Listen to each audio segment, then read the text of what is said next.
We're here for our next panel, which is going to be a great panel talking a little bit about the sales funnel. And to host that, I have my colleague Eric Rapp here. Where are you, Eric? He's coming up. Here we go.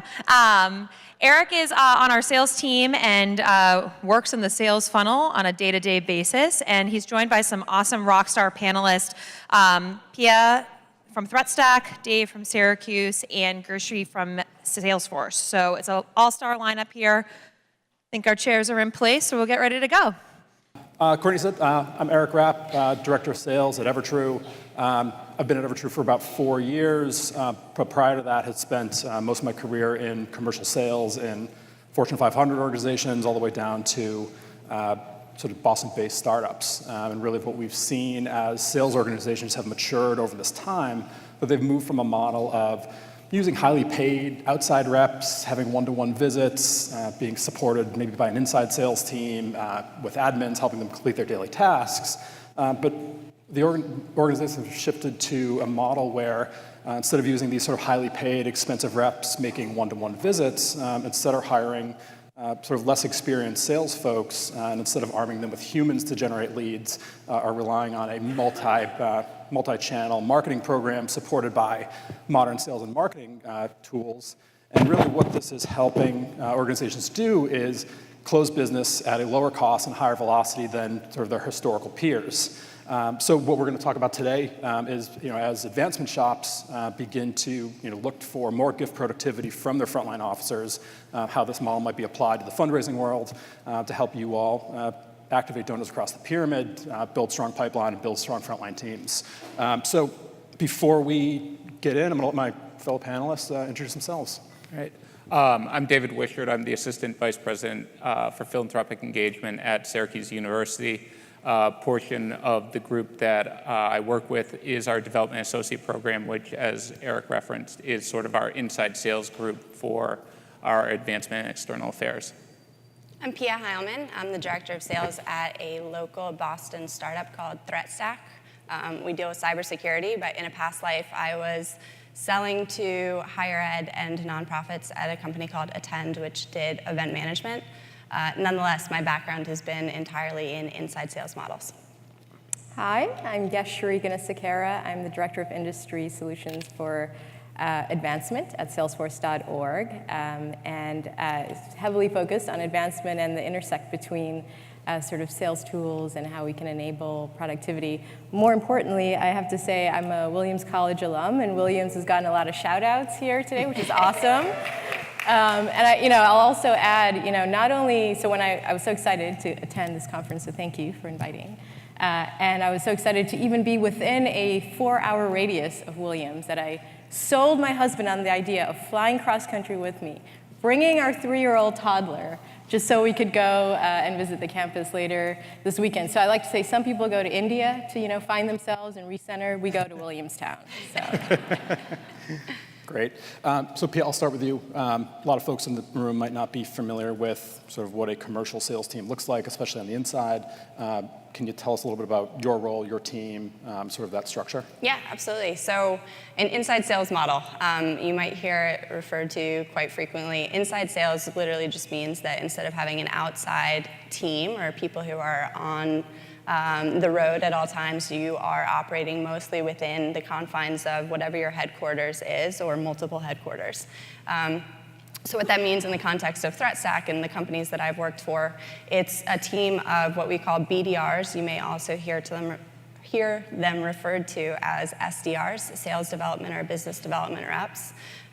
A team of closers, who can be called account execs, ISRs, and then you've got your various management layers above that.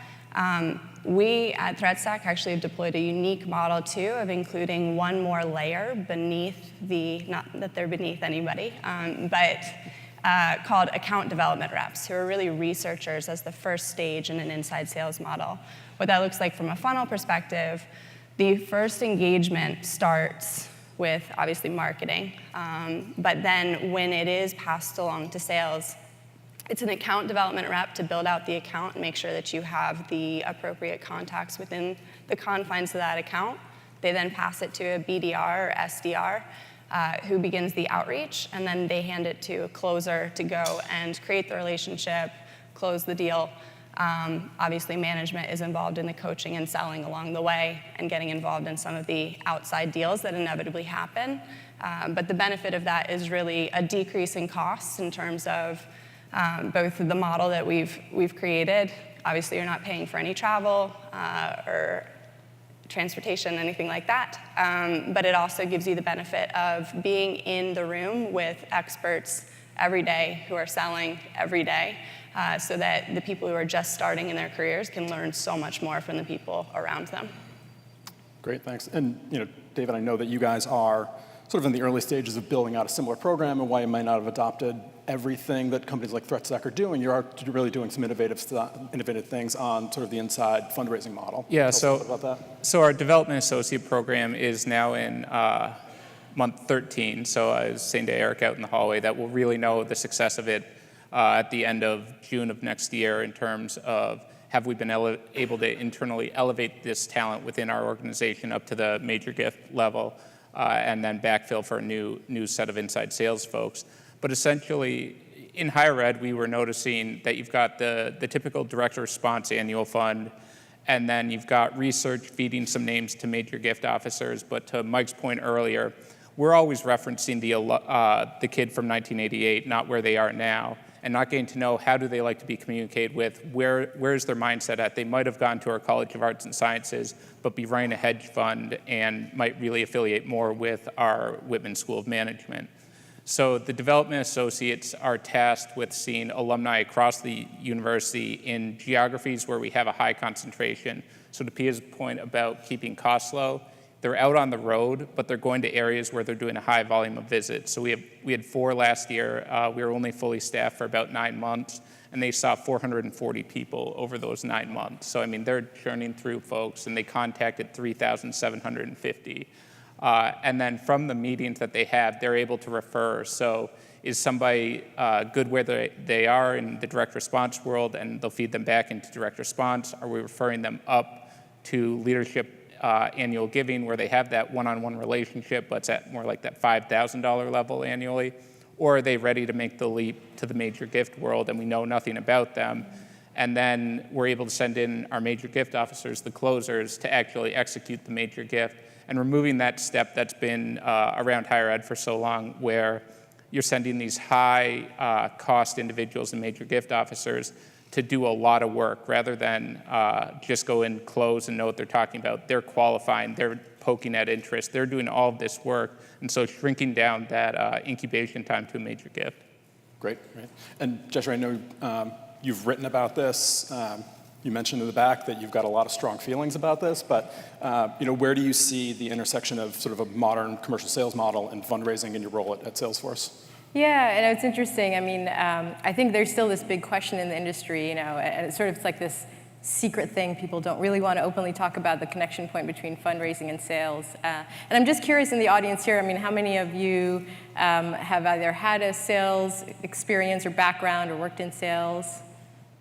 Yeah, so, I think there is sometimes this knee-jerk ick factor when you think about sales being a part of fundraising, but I think what we need to refocus the mindset on what does it take to be successful in sales and successful in fundraising, and that's where you see a lot of the overlap. So I think to be successful in both, you need to acknowledge that you need certain critical productivity tools and insights at your fingertips, right? In both scenarios, your individuals are on the go, and so they need to run their mini business, whether it's a sales territory or a prospective donor portfolio, from their device of choice. And they need to be able to report back on their progress. So that's what you might call pipeline management or moves management, forecast reports, activity reports, back to their manager and the broader team.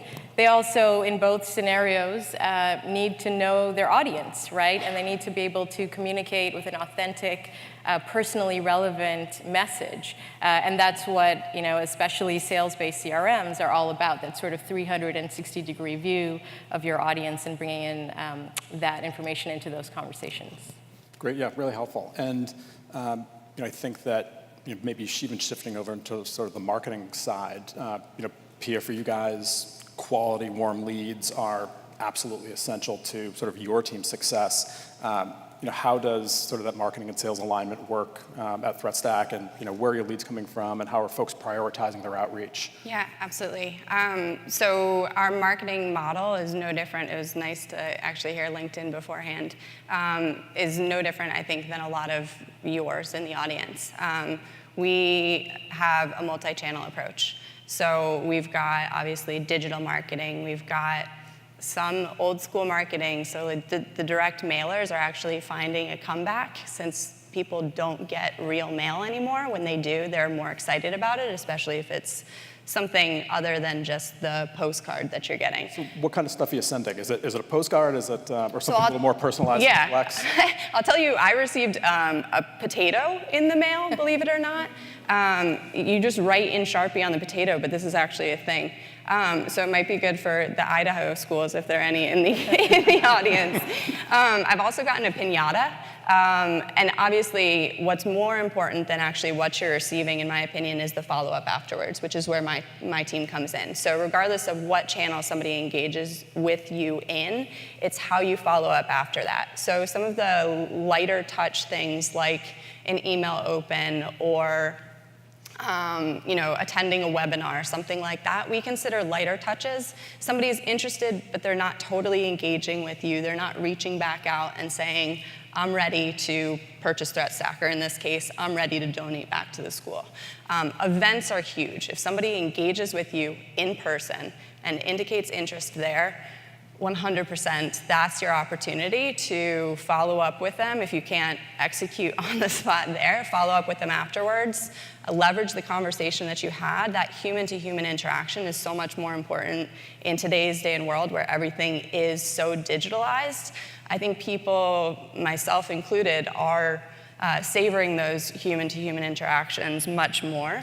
So leveraging what you have in that capacity, things like reunions, things that get people excited to engage with you. I'm deviating into the alumni space rather than the sales and marketing space. But omnichannel or multiple channel, and that carries into the sales part as well for us. So we reach out in a combination of email, phone calls, and social. Our social includes LinkedIn or Twitter. And then we actually have also started launching our own video campaigns, mini campaigns. So engaging with people, posting videos of customer-driven stories, things that people can relate to and bring back to whomever. But finding your customer or your alum in wherever they are is super important. Last part of that, prioritizing accounts. So we leverage LinkedIn. We also leverage some BI tools that allow us to segment our database. So we look for companies that look like our customers within a database of 140,000 accounts to understand where we should focus our effort. Because sales is expensive, we'll let marketing nurture those people that we're not sure are going to be customers of ours. We'll let marketing nurture the alums that we're not sure are actually going to engage with us. And the people that look like other customers or major gifts, we'll target our time and effort on those and personalize messaging at scale. So make sure that our Salesforce has the opportunity to reach out with templates and things that look personal, but maybe you can replicate very easily, sprinkled in with some triggers, like, hey, notice you just moved to San Francisco. Notice you just got a new job. And leveraging, again, those triggers that make it seem like you know them on a personal level to get them to engage with you.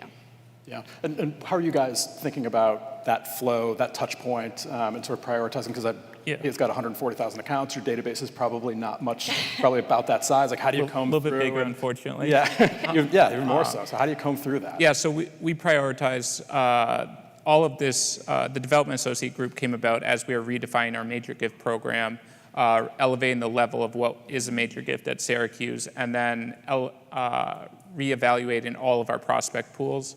So we use wealth screenings, we use past giving history, we use age to come up with a pool that the development associates are reaching out to, and then we prioritize within the pool. So those that have made a $500 gift or more in the last 3 years are over 45 and have some sort of wealth rating on system, knowing that the wealth ratings are probably not that accurate because those that have means generally are good at hiding them.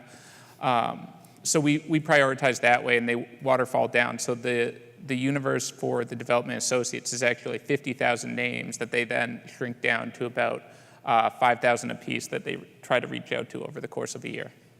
That's interesting. So, Geshri, when we were on the phone a couple of weeks ago, one of the pieces that I specifically wrote down was you said something to the effect of, alumni relations should be the new marketing engine. Can you tell me a little bit more about that thought? And are there, in your travels and interactions with other institutions, are there schools or examples that you've seen sort of take advantage of that model particularly well?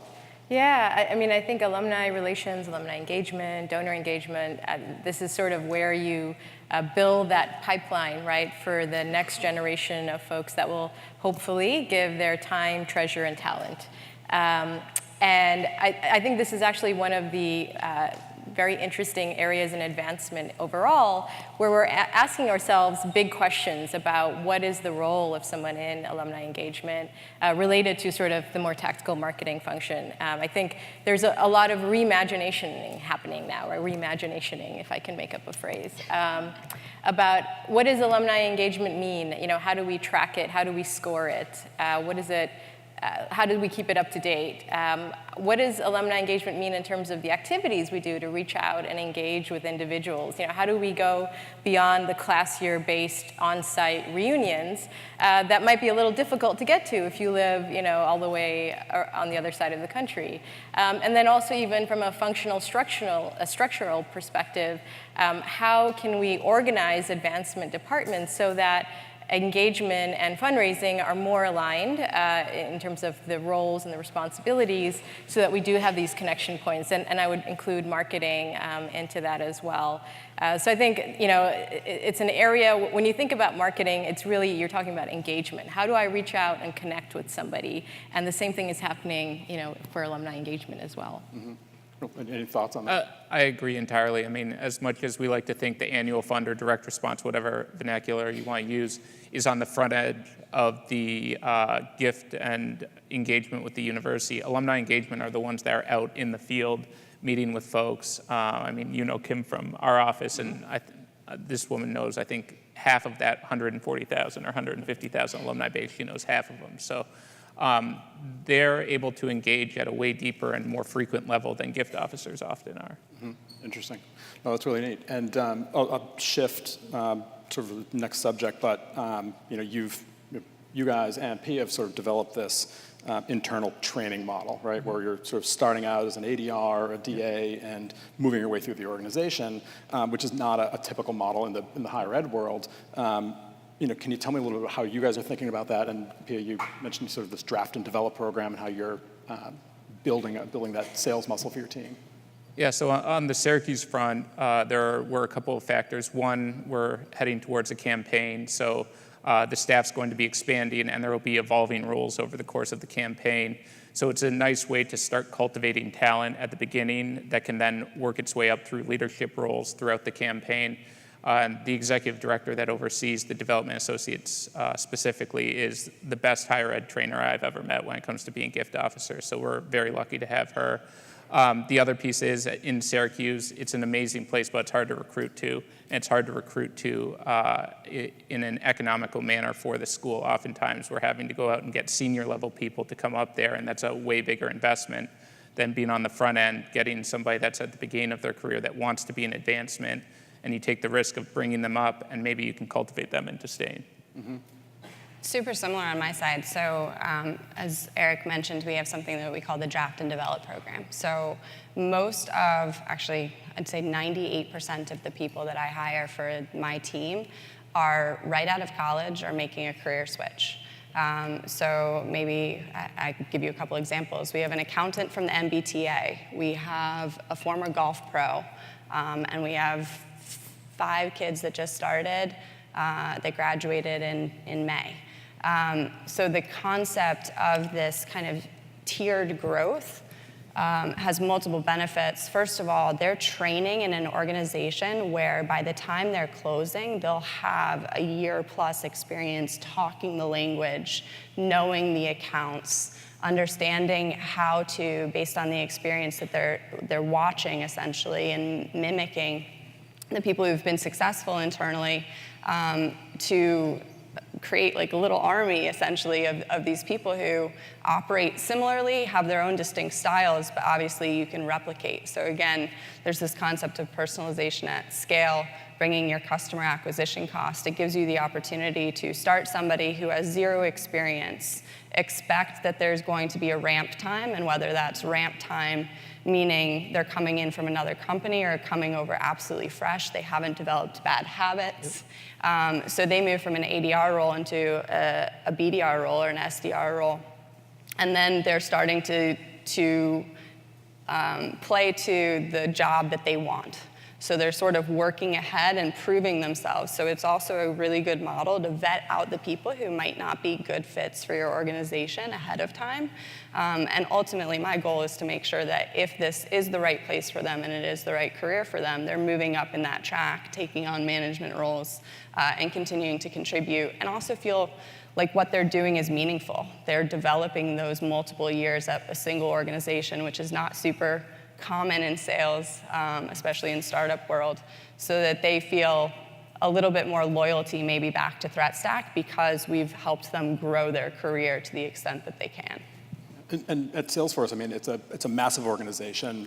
Sometimes you may feel that you're sort of a cog on the wheel, but is Salesforce sort of doing similar programs, building out Salesforces, or at much larger scale than ThreatStack, but how are you guys sort of tackling hundreds of reps and moving them through your development process? Sure. I'll come back to a point Brent made, I think, at the beginning, that culture starts at the beginning and is such a big part of sort of keeping that engagement. I think one of the special things about Salesforce on that note is that we sort of pioneered this 1-1-1 integrated philanthropy model.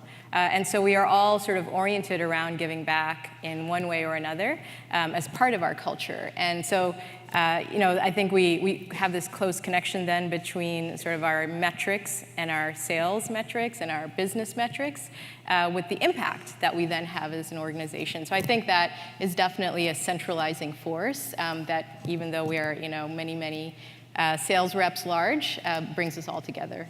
Great. For a very good cause, right, as well. Yeah, for sure. So we've got a couple of minutes left here, and David, the program you put together is pretty unique. It's a new model in fundraising. If somebody wanted to walk out of here today and go sell this kind of model upwards, what kind of advice would you have for them? How did you position this with your senior leadership? So I think the campaign coming online was a big driving factor because we had this chasm between direct response annual fund and some lead annual giving officers, and then, basically $80,000 on the gift scale up until major gifts. So it was emphasizing that the last campaign that we had at Syracuse was tremendously successful. A lot of those donors have either maxed out their giving or will make another significant gift, but not at the level that they did during the next campaign. What are we doing to drive that pipeline or grow that pipeline of potential donors for this upcoming campaign? And then the second part was the institutional development of our advancement staff and being able to promote from within and build a sustainable model for advancement in a place that isn't necessarily Boston or New York City, where you can go get talent easily. Mm-hmm. Great. And sort of what's next for the program? And you mentioned we've got 1 year under our belts, looking forward to another year. Another year. The hope is that we'll have some openings over the course of the year in which we can promote the current development associates out of the program into an assistant director or director of development role, and then bring on the next cohort. And we hired the first cohort as a class, and we sort of like that model that we'll have them come on as 4. They'll go through the ups and downs together. They can curse about me and curse about Lori and how awful we are as they go through their training or as we're driving them into this certain model, and then sort of graduate them and fill it again on the back end. Great. Got a question? Sorry. What's the question? Yeah. How many development associates were in the initial class? So there were 4 in the initial class. And where are you recruiting these folks from? So we had a few that were on campus that were looking to make a career change. So they were still early in their career arc as a whole, but they want to get into the advancement world. And the other thing that I sold in this program, it's an entry level to the front line right away. So you're not doing some of the activity where if you have no interest in annual fund or direct response, or you don't want to be on the donor relations side of things, at times it can be hard to break into the front end or the front line of the development world, and this offered that. So we had 2 come from there. One moved to the area who had some more nonprofit NGO type fundraising experience and was looking to enter into higher ed. And then the 4th development associate was coming back to the area, had done some fundraising stewardship work for a healthcare organization, but young, energy, people that want to be on the front line for advancement efforts. Great. Any other questions? We hear so often that it's about relationship, and the interesting thing about this is that you're passing a donor from one person. Of course, if the associate is element, or Yeah. they might go with that person. But how do you feel about that?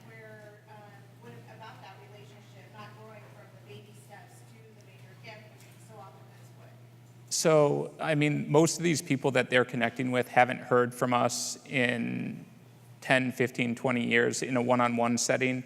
So there's definitely been a sense of gratefulness that anyone reached out and connected with them. And one of our development associates last night was doing, we call it a facilitated handoff. So they'll be at the meeting to introduce the MGO, or they'll be on the phone to introduce the lead annual giving officer.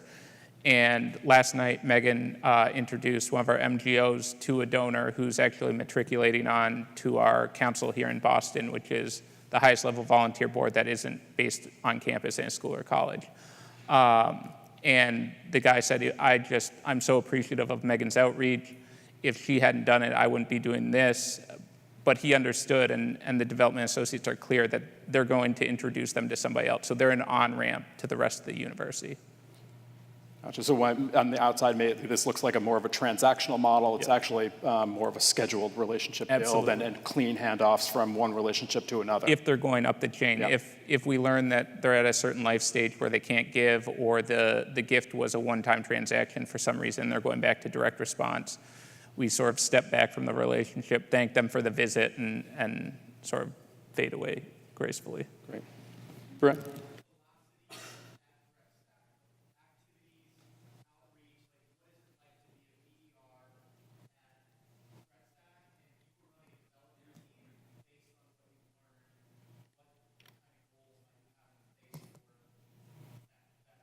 So I think the most important thing is to know your number. It's going to vary based on the type of outreach, your messaging, a number of variables. So we are extremely data-driven at ThreatStack. To give you some perspective in terms of what their day looks like, it's essentially 40 calls, 40 emails, and about 40 social touches. So 120 activities over the course of any given day.